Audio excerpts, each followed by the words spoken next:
কি ভাই কি মনে করি আমার মেয়ের বিয়ে। তোমার মেয়ের বিয়ে? হ্যাঁ। এই শুনি যে তোমার মেয়ের বিয়ে কথা শুনলি এমনিতে দৌড় মারে অমনি দৌড় মারে। কেমনি ভাই তোমার মেয়ে রাজি করাইলে আমি তো বুঝতে পারলাম না। অনেক কষ্ট করে রাজি করেছি। হ্যাঁ 1 ঘন্টা পরেই আমার ওখানে চলে এসো। তা যাবো। ভাই কোনো ঘাবলা টাবলা হবে না তো? আশা করি এইবার হবে না। না হলেই ভালো, আমরাও চাই তোমার মেয়েটা বিয়ে হয়ে যাক, সংসার করুক, আমরাও চাই। তুমি মেয়ে নিয়ে তো কম তোলা চললে না, খুব চললে। আসলে আমার ভাগ্যটাই ভালো না।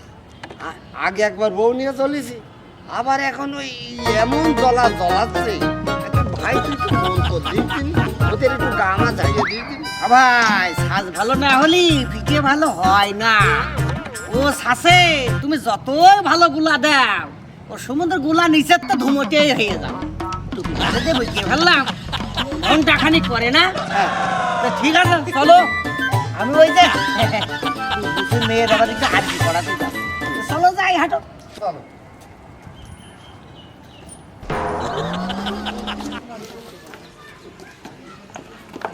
শোন মা, এবার কিন্তু মুখটা রাখিস।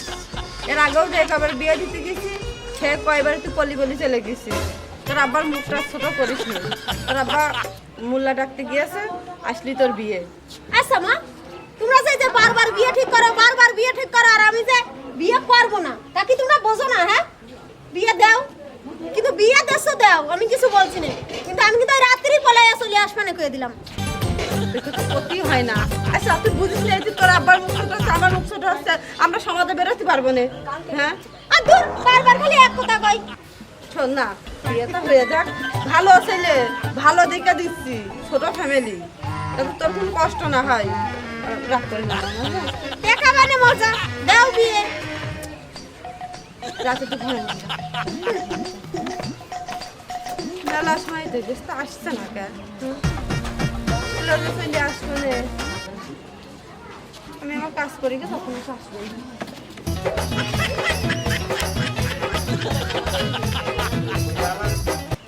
বাড়ি আছে রে। আমার কথা ভালো করে মন দিয়ে শোনো, ছাপ ছাপ আমি কয়ে দিচ্ছি। এ পর্যন্ত 8 বার আমার মেয়ে পলিয়ে গিয়েছে, বিয়ে দিতে পারিনি। এইবার যদি পলিয়ে যায় তাহলে কিন্তু কচু কাটা করে ভালো বানে। তুই সারা জীবন আমার জ্বালাইছিস, এখন আবার তোর মেয়ে দিয়ে আমার জ্বালাচ্ছিস। হুজুর আসছে, বরযাত্রী এখনই আসবে, অসম্মানে বসে বিয়ে দিয়ে এখান থেকে উঠিয়ে দেবো মেয়ে। যদি এর ভিতরে কোনো ডুপ্লিসিটি হয়ে যায় তাহলে কচু কাটা করে দেবো আমি সব। হ্যাঁ এই যে বিছিয়ে দাও, আর একটু টান দাও।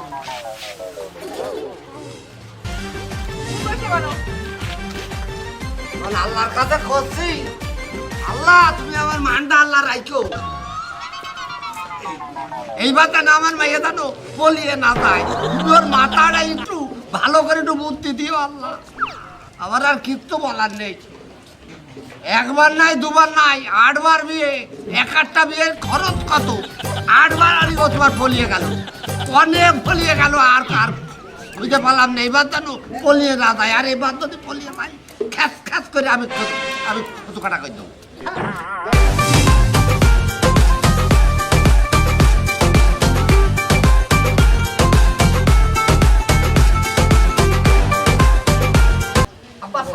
ওয়ালাইকুম আসসালাম।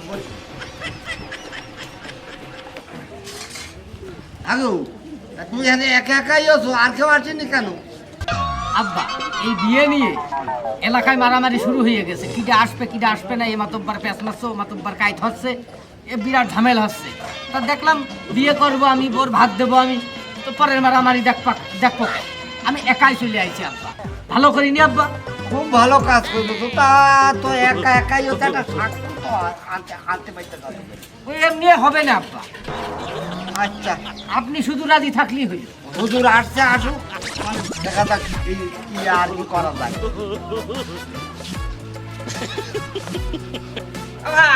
হ্যাঁ আসেন ভাই, আসলাম। আসেন আসেন। ওয়ালাইকুম আসসালাম রহমতুল্লাহি ওয়া বারাকাতুহু। ভাই হ্যাঁ ভাই, আমার আবার তাড়া আছে, হ্যাঁ নাম ধাম লিখে নি। হ্যাঁ আচ্ছা ছেলের পরিচয় কর, ছেলের বাড়ি কনে? ওই দেবীনগর মাইল মারে। দেবীনগর মাইল মারে। বাপের নাম কি? আজিবার খা। এর আগে আর কিছু নেই? মোহাম্মদ আজিবার খা। হ্যাঁ, মোহাম্মদ আজিবার খা। সেটা কি লেখাপড়া জানে? ওই 5 পাস করিলা। এখন গম খাওয়ালো বিস্কুলি। রিফুজি কায়দায় পড়া। হয় হয় হ্যাঁ। দেখ, ছেলের পর্ব গেল। ভাই তুফাজ্জল হোসেন আপনার নাম, বাড়ি ভাটই বাজার। মেয়ের নাম কি জানা? ও বত শিল্পী খাতো। মুসাম্মদ শিল্পী খাতুন। এই দেখ, আর মার নাম আমেনা খাতুন। না মার নাম তো লাগে না। এ ব্যাপার হলে এবার সাক্ষী একাই আছে, খালি আমার এখানকার একজন নাই। নাই আপনি এ নাম ধরা মারা বিয়ে কত পড়াইছে জীবনে। হয় সাহেব আপনি সাক্ষীটা দেন। আমার নাম দিই আর আরেকটা সাক্ষী আপনার দিয়ে দিই। হ্যাঁ, তুফাজ্জল হোসেন। যাই হোক, এবার শুরু করি। মোহরা আনাটা লিখে না, ও দেল মোহর কত হবে? ও 8 লাখ 1 টাকা। কত? 8 লাখ 1 টাকা। দেন দেন, টাকা তো আর আমার দিতে হচ্ছে না। তেল মহল লাগবে না, সমস্যা কি? দেন দেন, নগদ কথার বাকি কত? সবই বাকি। বাকিটি দেন। আপনি রাজি? হ্যাঁ আমি রাজি। আচ্ছা ঠিক আছে। দেবীনগরবাসী মোহাম্মদ আজিবার কাছ ছেলে একমাত্র পুত্র লিটন খা 8,50,000 টাকায় শাদি করিতে আসিতেছে ভাটই গ্রাম নিবাসী তুফাজ্জল হোসেনের একমাত্র পুত্র, একমাত্র মাই একমাত্র মেয়ে মুসাম্মদ শিউলি খাতুন। মোহাম্মদ লিটন খা, আপনি কি এই শাদিতে রাজি আছেন? আমি রাজি। তাহলে বলো কবুল।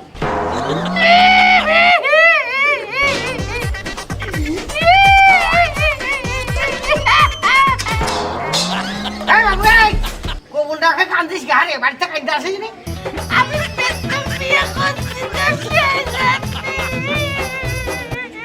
এ তো বুঝলাম না রে, পুষে লোক কান্দে বিয়েতে এত জীবনে বন্ধু জানি রে।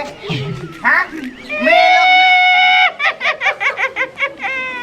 ভাই ভাই ভাই তোরা যাবোই আরাম করছে। এই বিটা, এই এতদিন দাম যে মেয়ে ছেলে বিলে মার বাড়িতে চলে গেলে মেয়ে ছেলে বেলে কান্দে, তুই তো বাবু নিয়ে আমার ঘরে উঠবি, তা তুই কান্দিস কে? বাবু এটা বাবু একটা কি নাম একটা কাজ করে। কোন কাম? হ্যাঁ বাবু ওরাম করে না, কবুল কর। আমার এই হুজুর সাক্ষী, এ তোমার জানো জানো হচ্ছে বিয়ে নাই বা কবুল করো। এখন কবুলটা কইয়ে কান্দ। এ তো বেকায়দা বললাম রে ভাই, এ তো ঝামেলা হবে না মনে হচ্ছে বিয়েতে। এখানে একটা সম্মানিত লোক আমার হুজুর, আর 7 গ্রামের হুজুর, সেই হুজুর তোমার বুঝচ্ছে। এই মাথায় টুপি দিস বলে তাতে বলে মানুষ মারা ভুলিয়ে যায়নি রে, বুঝিস কিন্তু?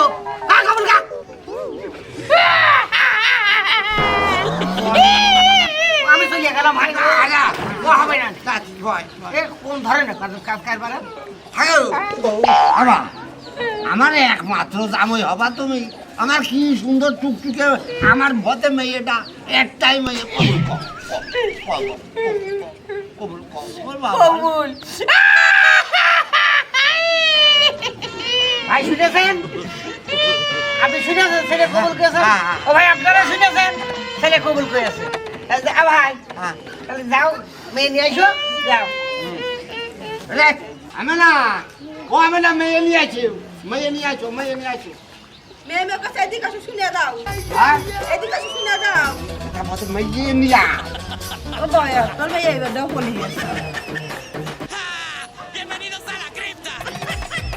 বাবু বিচার কর আমি তা বসলো আহুজু এটা একটা কেলু হয়ে গিয়া মানে মেয়ে রেডি হয়নি নাকি মেয়ে আবার বেরিয়ে চলে গেছে। তাহলে আমার কবুলির কি হবে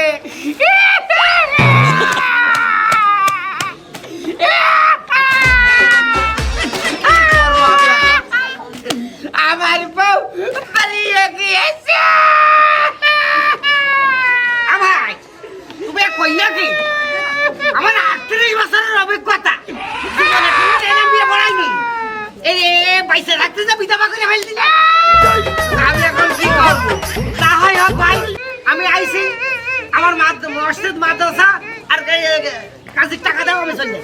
ও তোমার মেয়ে বেরিয়ে গেল কি বুঝে থাকলো আমার তো আমি না দাও আরে বড় বড় শিল্পীর মা বেরোইস আমি এসব কি করবো আমি ওসব জানি না সাঁতার মাথা আওয়াই দাও টাকা পয়সা দাও বাবা আমি তো দোহাই লাগে আমি তো টাকা পয়সা ধুবানে অতি এখন চা হোক তো বাকি বিয়ে হয় গেছে টাকা না দিয়ে বন্ধু যাবো না বাবা ওই যে আমার মেয়ে তোমাকে বলতো অন্য টাকায় হতে ঢাকিয়ে গিয়েছে বাপ তুই আইসো বাবু যাও যাও আমি পারবো না রে আমার বউ দাও ও আমি পারবো না নে বউ না নিয়ে গেলে আমার ইজ্জত থাকবে না গ্রামে তোমার মেয়ে চলে গেছে তাতে কি হয়েছে দরকার হলে এইটা দাও ও ভাই এটা এখন কি করবি আমি কি দে করবো রে আমি কি দেখি করবো আমি যেটা ভেতালে পয়সা পলা মৌলবী সাহেব এইটা বলাও বলছিলাম যে এখন আপনি যান পরে এটা পরে আমি যাবো না না না না না ও ছেলে কবুল করে ফেলে দিয়েছে মেয়ে এখনই কবুল কওনি আমার মেয়েই নেই আর কি করবো আমিও ঝামেলায় পাই যা তোমরাই সারা হ্যাঁ ভাই এটা কিন্তু এটা একটা কিছু একটা আমি কি করবো বিয়ে একমাত্র ওই ছেলে করতে পারে ও তোমার কথা মাইনে নিতে পারছি না আমার মান ইজ্জত আমি জলে মিশাতে পারছি না মোল্লা সাহেব তেরো গাড়ি এসে বলে ও কি অবস্থা হবে বুঝতে গাড়ি তো পারছি একা গাড়িতে মনে হয় 13 জন করে হইলে 14-15 জন করে আসে। হয় হয় হয় আরে আল্লাহ পিরাই 100 জনে খাওয়া রে ওরে বুঝেছে আমি বলছিলাম ব্যাপারটা এখানে মিটি নিয়ে দাও কাজী সাফা সাকি করছে এক সাফা হয়ে আমার সঙ্গে লাভ নেই কাজী কাজী সাহেব শোনেন হ্যাঁ ঠিক আছে আমি ও ছেলে কয়েছে ওই দেবীনগর গ্রাম নিবাসী মোহাম্মদ আজিবার খান ছেলে মোহাম্মদ লিটন খা কবুল কয়েছে ধর্মে অভাবী পাটই গ্রাম নিবাসী মোহাম্মদ তুফাজ্জল হাসানের বউ এরপরে কি কয় কবুল কি কয় কবুল ওই কই তো কি কবুল কইতো 3 বার হয়ে গেছে বউ তোমার আসো ওই ছোলা